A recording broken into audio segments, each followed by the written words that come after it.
આજુબાજુની જે લારીઓ ચાલે છે લારી ધારકોની બેઠક ઉઠક અને ઓળખાણ તો મોટા મોટા અધિકારીઓ મોટા મોટા નેતાઓ અને મોટા મોટા સાહેબો સાથે છે એટલે એની લારી અમે નહીં ઉઠાવે અમે તારી લારીને લઈ જઈએ છીએ આ જવાબે અધિકારીનો છે જે જવાબે 200 300 400 રૂપિયા કમાઈ અને પોતાનું પેટીઓને ગુજરાન રડતી એક મહિલાની લારી ઉઠાઈ ગયા છે મેગીની લારી ચલાવતી એક મહિલા એની લારી એ કહી રહ્યા છે કે ઇન્ટેન્શનલી ઉઠાવવામાં આવે છે મોટા મોટા દબાણો અધિકારીઓને કેમ નથી દેખાતા આજે વુમેન ડે છે મહિલા દિવસ છે મહિલાઓનું સન્માન ન જાળવી શકો તો કાંઈ નહીં પરંતુ એટલીસ્ટ પેટીઓ રડતી હોય 200-500 રૂપિયા મેગી વેચી અને પેટીઓ રડતી હોય એના પેટ પર લાત મારવાનો તમને હક કેવી રીતે જો તમે દબાણ શાખા અધિકારી છો તો તમને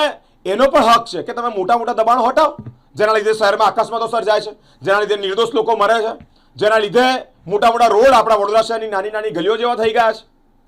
દબાણ શાખાના અધિકારીઓને કેવળ ને કેવળ પોતાની સત્તા પાવર કે પોતાની જે તાકાત છે એ લોકો પર જ બતાવે છે કે જે લોકો કંઈ બોલતા નથી 200-300 રૂપિયા પેટીઓ રડે છે મેગી વેચીને અને તમારો પાવર અહીંયા કંઈ બતાવો છો તમારો પાવર બતાવો મોટી મોટી જગ્યા પર હોટલોના મોટા મોટા દબાણો છે મોટા મોટા રેસ્ટોરન્ટના પાર્કિંગ બહાર નીકળી ગયા છે રોડ રસ્તા પર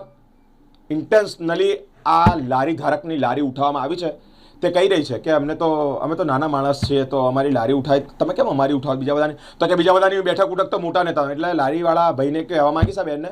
કે તમારે પણ જો સહી સલામત રહેવું હોય તો મોટા મોટા નેતાઓની હાથે ઉઠક બેઠક કરવી પડશે એટલે વડોદરા શહેરના બધા નેતાઓ બધા લોકોએ બધા અધિકારીઓ સાથે બેઠક ઉઠક કરવા જવી જોઈએ એમ 200-300 રૂપિયા કમાઈ અને પેટીઓ રડતી આ મહિલાની વેદના સાંભળો આજે મહિલા દિવસના દિવસે આજે વુમેન ડે છે અને એવું કહી રહી છે કે આખી ગાડી છે આ ટ્રક છે એની અંદર એક જ ગાડી દેખાય છે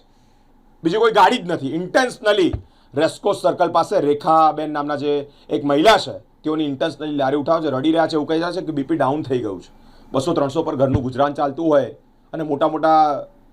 અધિકારીઓને મોટા મોટા મગર જેવાઓના દબાણો નથી દેખાતા પરંતુ નાના નાના જીવજંતુઓ મારવામાં બહુ શોખ છે કાર્યવાહી વોર્ડ નંબર 8ની ટીમ દ્વારા દબાણ શાખાની ટીમ દ્વારા કરવામાં આવી છે તેવા પણ આક્ષેપ આ લારી ધારક આ બેને કર્યા છે જોવું રહ્યું કે ન્યાય હવે કોને મળે છે કેટલાની લારીઓ ઉઠાવાય છે અને કેટલા પાસેથી હપ્તા ઉઘરાવાય છે હપ્તા ઉઘરાવાના આક્ષેપ આ લારી ધારક બેને કર્યા છે જોઈએ